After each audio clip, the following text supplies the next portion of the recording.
తెలంగాణ రాష్ట్ర వ్యాప్తంగా కొనసాగిన కాంగ్రెస్ పార్టీ జోరు అన్ని గ్రామీణ ప్రాంతాల్లో పెద్ద ఎత్తున తరలిపోయి ఓట్లేసినటువంటిది విధానానికి ఖచ్చితంగా దేశంలో రాహుల్ గాంధీ ప్రధానమంత్రిని చేసుకోవాలన్న ఆలోచన మాత్రం పెద్ద ఎత్తున విప్లవం రాకపోయినా ఆలోచన మాత్రం ప్రజల్లో వచ్చింది. ఇంకా 25 to 30%, 25% మూఢనమ్మకాల్లో, గుడ్డి నమ్మకాల్లో నరేంద్ర మోడీ అనేటువంటి వ్యక్తి ఈ దేశాన్ని కాపాడుతాడు అన్నటువంటి ఆలోచన ఉన్నవాళ్ళే ఉన్నారు తప్ప ఇంకా వాస్తవం ఏంది, నిజంగా ఈయన కాపాడుతాడా, ఈయనకైనా దమ్ముందా, ఈయన నిజాలు మాట్లాడుతున్నాడా అబద్ధాలు మాట్లాడా తెలియని వాళ్ళు చాలామంది ఉన్నారు.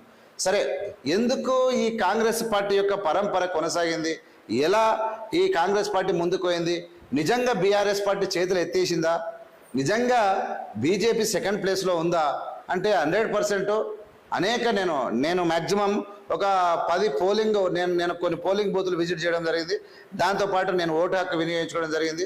దాని తర్వాత అక్కడ చాలా ప్రాంతాల్లో ఉన్నటువంటి వ్యక్తులకు నాకున్న వాళ్ళకి నేను ఫోన్ చేస్తే అక్కడ వెరీ క్లియర్గా మధ్యాహ్నం 2-3 గంటల తర్వాత మధ్యాహ్నం తర్వాత బీఆర్ఎస్కు ఉన్నటువంటి లోకల్ క్యాడర్ చేతులు ఎత్తేసి మీ ఇష్టం వచ్చింది కేసుకోవడానికి తయారయ్యారు.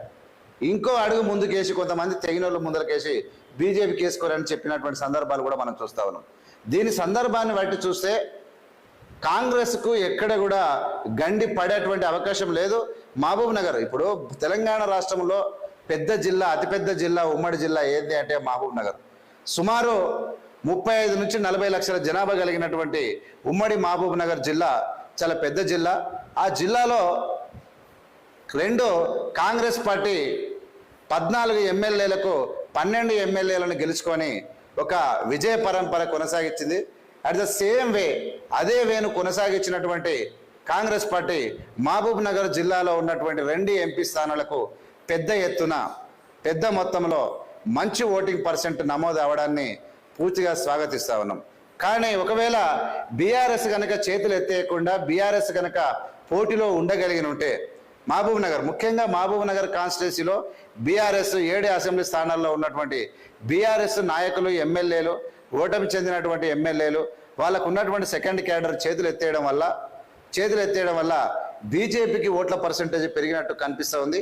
అక్కడ ఏం పెరిగినా మహబూబ్ నగర్ జిల్లాలో సెకండ్ ప్లేస్లో ముందు నుంచే అనుకున్నాం, సెకండ్ ప్లేస్లో డీకే అరుణ వచ్చేటువంటి అవకాశం కనబడతా ఉంది. క్లియర్గా వంశచందర్ రెడ్డి బంపర్ మెజారిటీతో మహబూబ్ నగర్ జిల్లాలో గెలవబోతా ఉన్నాడు. దాని తర్వాత మనము నాగర్ కర్నూలు జిల్లా, మహబూబ్ నగర్ పెద్ద జిల్లా నాగర్ కర్నూలులో మనం ఒకసారి చూస్తే అక్కడ ఆర్ఎస్ ప్రవీణ్ కుమార్ బీఆర్ఎస్ నుంచి ఉన్నాడు, భరత్ బీజేపీ నుంచి ఉన్నాడు. ఇక్కడ ట్రయాంగిల్ ఫైట్ జరిగింది నాగర్ కర్నూలు. ఆర్ఎస్ ప్రవీణ్కు కొంచెం అంటే తిరిగిండు, ఆయన కొంచెం తిరిగిండు. భరత్ కూడా వాళ్ళ బీజేపీకి ఉన్నటువంటి కొంత ఓటు, కొంతనే పెద్దగా ఏం లేదు, బీజేపీకి ఉన్నది మెయిన్ బీజేపీకి ఉన్న ఓట్ల పర్సెంటేజ్ ఎక్కువ అంటే కల్వకుర్తి కాన్స్టిట్యూన్సీలో బీజేపీకి ఉన్నాయి. సెకండ్ ప్లేస్ వచ్చింది కాబట్టి మిగతా స్థానాల్లో కామన్ కాబట్టి కొన్ని రాములు 1,00,000 ఓట్లు ఇక్కడ అనుకో, 1,00,000 ఓట్లు కల్వకుర్తి సరౌండ్ ఏరియా, ఆ సరౌండ్ ఏరియాలో ఒక 50,000 ఓట్లు కల్వకుర్తి సరౌండ్లో వచ్చినా, మిగతా దాంట్లో ఒక 20,000 వచ్చినా వాళ్ళకు ఉన్నటువంటి రాములకు ఉన్నటువంటి పరిచయాల చేత లేదంటే పార్టీకి ఉన్నటువంటి కన్సర్న్ చేత 1,00,000 ఓట్లు పెరగవచ్చు. అంటే దాదాపు బీజేపీ నాగర్ కర్నూలు విషయానికి వస్తే నాకు తెలిసి బీజేపీ బీఆర్ఎస్ పోటాపోటీలు ఉన్నాయి. నాగర్ కర్నూలు ఇద్దరు ఈక్వల్, ఒకరు 5,000 తేడాలోనే ఉంటారు.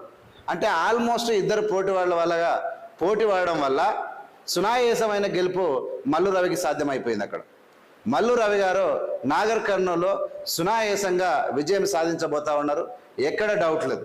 తెలంగాణ రాష్ట్రానికే అతిపెద్ద ఉమ్మడి జిల్లా అయినటువంటి మహబూబ్ నగర్ జిల్లాలో కాంగ్రెస్ పార్టీ అవా అనేది వెరీ క్లియర్గా కొనసాగుతూ ఉంది.